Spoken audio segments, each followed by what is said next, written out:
got to give me the topic of the bill. I got too many SB numbers in my Senate head. bill will permit police officers to ask for immigration documents.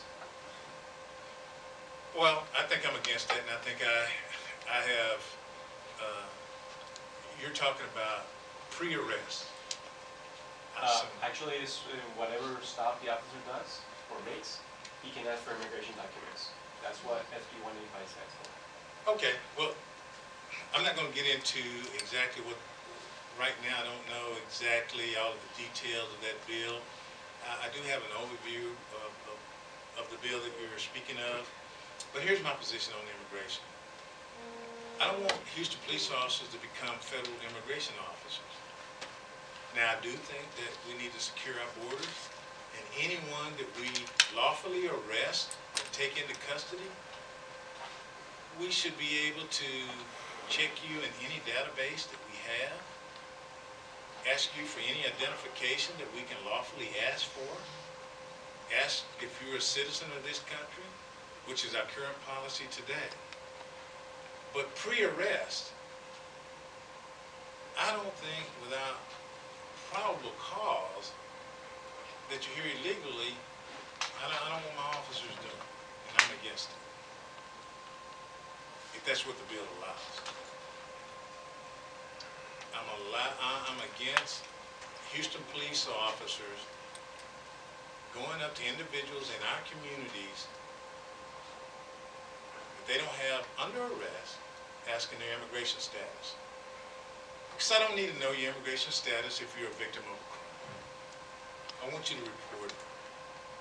If you're a witness of a crime, I'm not concerned about your immigration status.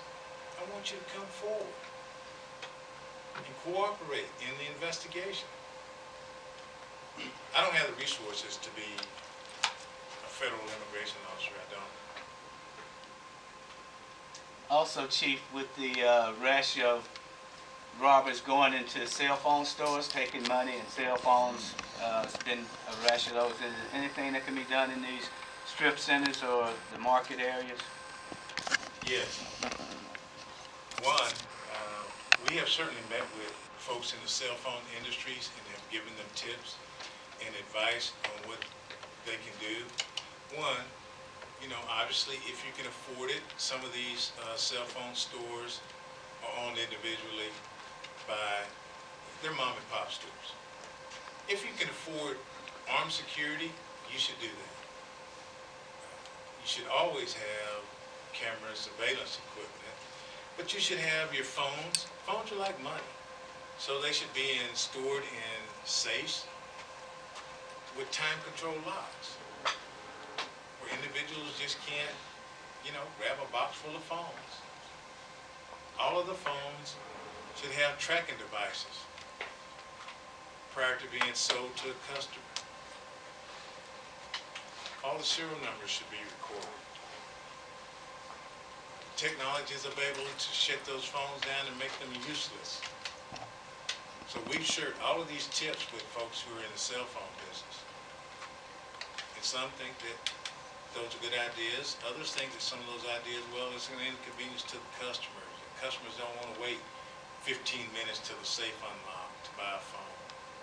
So you really got to measure your risk if you own one of these businesses, and you certainly got to do everything that you can possibly do as a business owner or retailer to try to protect yourself, your employees, and your own property. Chief, you mentioned that guns and drugs are contributing to the uptick in the homicide rate. Go a little deeper than that. What do you mean by that specifically? And I guess, is that indicative of a larger problem, or what would your reaction be to that?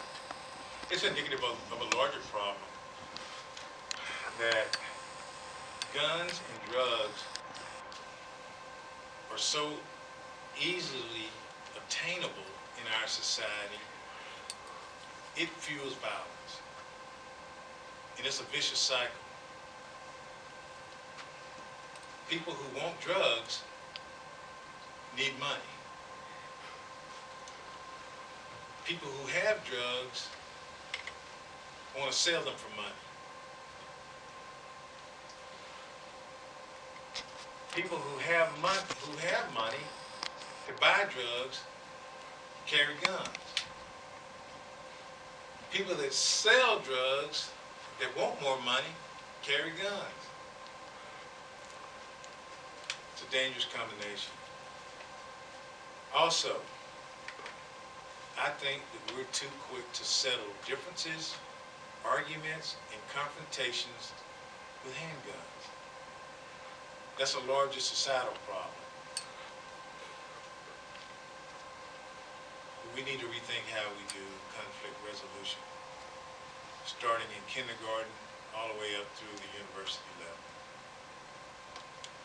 Chief, what kind of emotional toll does it take to keep responding to these children who get killed because of accidental shootings? It's really heartbreaking because it's senseless. Every responsible gun owner that lawfully purchase a handgun or any type of firearm should not leave the store without a gun law. And your gun should be secured. Kids are curious. They don't understand the catastrophic results that can occur with a gun. They don't know how to operate it.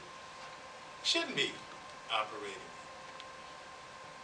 But we really can't fault the kids or blame the kids for just being curious about guns and firearms, especially when they're playing video games that have guns. They're watching their movies and TV shows that have gun violence. They're going to be curious about guns. So any responsible gun owner or parent or guardian, you should have your gun secured.